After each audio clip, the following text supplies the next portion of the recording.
Hey everybody, this is Michael with Asymmetrical Preparedness. Hope you guys are having an awesome day today. Hope you're having a wonderful, blessed day. And increasing your preps. Hope you're prepping a little every day. Thank you so much for being here. I really appreciate you guys. So this video is maps you should have as a prepper. Maps are very important. But if you've ever looked in a store that carries maps, there's a lot of different kinds, right? I mean, places like Walmart will have like atlases and stuff like that. And then if you go to like Bass Pro, Cabela's, places like that, outdoor stores, you'll see topographical maps. And then there's hunting maps and all this stuff like that. There's city maps. What do you need? What maps do you need? You're not going to buy them all, right? No, you're not. And why maps? Why should you have maps? I have a cell phone that tells me where to go. Or I have a GPS that tells me where to go. Or my car tells me where to go. Yeah, true, they do. But what happens if they don't work anymore? What happens if there's an EMP or it just breaks? So you have a GPS or a cell phone, you drop it and it breaks and it's done. Maps. And of course, a compass to go along with it. Some like street maps, city maps, stuff like that. Road maps, you may not need a compass. But it's always good to have a compass. If you're using a topographical map, you need a compass because you're moving through rural areas and you want to be able to move across terrain, right? Yes. GPS is fragile. It can shut down. Your batteries can go dead. You can have an EMP, those kind of things.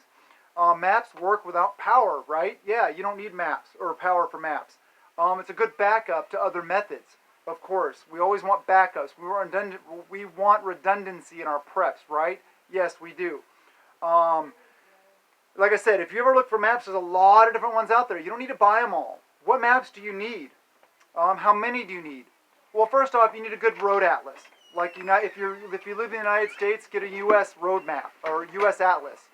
That's a very small scale, meaning a large area, not as much detail. But that'll get you like the major thoroughfares, the major roads. You'll be able to see the major cities, a lot of the cities, states, where everything's laid out. So if you're communicating with somebody like via ham or somewhere, you can say, oh, this is where they're at. I get it. I can see where they're at. Or these are the roads that I got to use to get across country or do a major location. Okay, so those are good to have. That's like big picture maps. Small scale, big picture. Large scale, more detail, smaller in. That's how maps work. Road atlases are good for general planning and identifying locations, like I said, but they're not detailed. What about state maps? Road maps of your state. A little more detail, but they're still more in the planning picture. Just to say. Sorry, but that had to deal with the children. Okay, yeah, state maps are big picture also, used for planning and those kind of things. And then you got city and town maps, street maps. They're very detailed, and you can use them for planning routes. Also, if you're like stuck in the city, how do I get out? Okay, this road is blocked. How do I get out of here? What roads can I take to get out of here? That's very good information, whether you're in a vehicle or on foot or whatever it may be. Having road maps. If you live in an urban area, or you're going to an urban area, have maps of that area. It's a really good thing to have. That way you'll be able to figure out how to get out of there. Hunting and fishing regulations have maps. We call them GMUs, Game Management Units. And also fish and game maps. One thing that's really good about them is they're detailed, but they show major roads and towns and stuff like that. Well, some of them show towns, some of them don't. But what's really cool about that is they tell you where the game is, right? It's like, well, wait a sec. How does it tell me where the game is? Very easy. You just got to use your brain. Okay, so you look at this like for Washington State specifically. Other states may do it differently. If you're looking at an area where the regulations for that area is it has to be a 3-prong buck, minimum. Okay.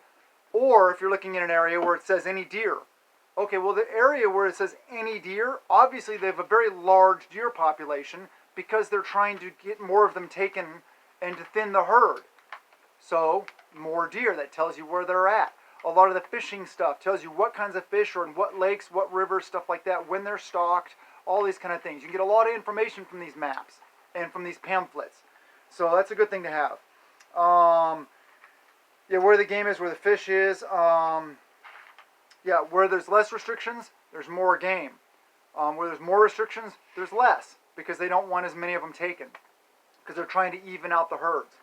Okay, and then the last map is a local topographical maps. Very, large scale, which means small area, very detailed, show terrain features, all the topography of the area, the hills, the ravines, the ups, the downs, all that kind of stuff, as well as, all the waterways, trails, roads, all that kind of stuff. Very detailed. And that's really good for plotting a course and doing land navigation off the roads, just through the wilds and stuff like that. So it's good for rural and, moving about in areas, doing patrols, doing reconnaissance, bugging out is a good one to have. If you're going cross country and you're not using roads, although they also show roads. A lot of them show Forest Service roads, which will also get you a lot of places, back in places. I know a lot of people use them when they're hunting, as well as hikers when you're doing hiking and backpacking and camping, all those kind of things. Remember though, with maps, things change. Okay, new roads are put in, certain things are changed, overpasses change, maybe where buildings are change, waterways can even change their flow. A lot of different things change, and maps aren't always updated in a timely manner. So be aware, if you have maps in an area that you're using, you're like checking out your bug out routes and stuff like that, compare what's there to your maps and add into your maps, write on them the features that have changed so that keep your maps updated. You can update them, it's no problem, just draw on them. That's what they're for. If you don't want to draw on the original, make a photocopy of it and then draw on that. Use them, modify them as you need, add features or information, anything. Take little notes on the side, stuff like that. Any information you can add that's relevant to you, add to the map. Because it'll tailor it to your uses. It'll become much more useful and personal to you. And even like street maps of cities. You can add in, put little dots and stuff like that, different color dots or different size shapes, and then have a little legend over here, what stores you go to, or what different things, like where are all the gun stores. Mark them on the maps in a certain color. Where are all the sporting goods stores? Map all those on, put those on the map as a certain color. Bulk food stores, restaurant supply stores, all this kind of stuff where you can get preps.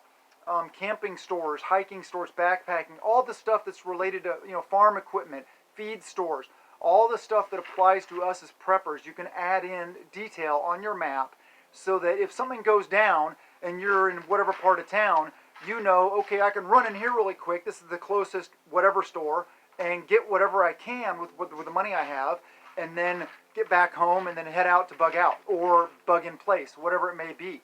So adding this information is very good. Tailoring your maps to your uses and your needs are very good.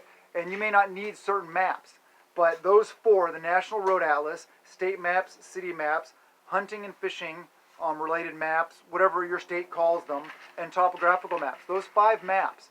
And what area do I recommend for like topographical maps? We should have topographical maps of your AO, your area of operations, where you live, like your local county. That would be a good thing to have. And then all the maps you need to go all the different routes to your bug out locations for all of your bug out locations. No matter how many you have, you got to have maps there. And maybe that whole county where your bug out location is, depending. If it's right on the edge of a border, you may want the next county over also. Or if it's up in the corner where 2 meet, you may want all 4 or 3 counties, whatever. Just make sure you have enough maps and you have the maps you will need for bugging out, for bugging in, for patrolling around the areas you're going to be, for getting to your caches, getting to and from things that you need, maybe to and from relatives or MAG members, where their houses are. If they're in a different map than you are, get their maps also so that you can get to each other, so that you can coordinate, you can gather up, you can meet up. These are all important things to have. Maps are very important. And learn how to use them. Also, practice. Get out and use it. Grab a compass also and do that. Have it follow along with your GPS if you want it first, so you can learn and teach yourself how to use them. It's very important. You can also download maps on there's apps for downloading maps on your cell phone and stuff like that. So you can use those also. But have paper maps. Paper maps are a good thing to have because they don't go dead. They don't break. Well, you can tear them up. You guys know what I mean. They're there. They're a good backup. And if you know how to use them, and if you practice using them, you will get very good at using them, and you will be better off in an SHTF scenario, right? We need options. That's what preparing is. It's about having different options, having different things to use, and multiples. Like 1 is none, 2 is 1. Those kind of things. Well, that's not always the case. But anyway, I hope you guys are prepping a little every day. I hope you guys take this on board. I hope you guys go get some maps and start using them. If you don't have maps, please get them. Start with your area where your house is and the area that you frequent most often, and then expand out from there if you have more time to get maps and all the areas you will need. Just start where you are and build outward from there. Anyway, I hope you guys are prepping a little every day, and I hope you're prepping out of peace of mind, out of fear. Not out of fear, and I hope that you are working on your fitness and eating healthy and drinking lots of water. Staying healthy. This is flu season, right? The flu is real, by the way.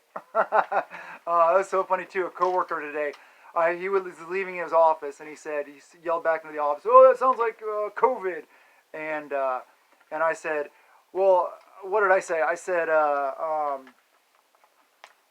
something about flu, and he's like, "Well, yeah, but the flu is real." Sorry, it was a bad joke. I hacked it all up. Anyway, I love you guys. I hope you guys are doing well. I hope you guys are blessed. You're having a blessed day. I hope that you're praying often, coming unto Him in prayer and in humility and improving ourselves. Everybody, we all need to be improving ourselves. I love you guys a lot, and I want you guys in the asset column, not the viability column. I talk about that all the time. Anyway, have a blessed day and blessings to you and yours.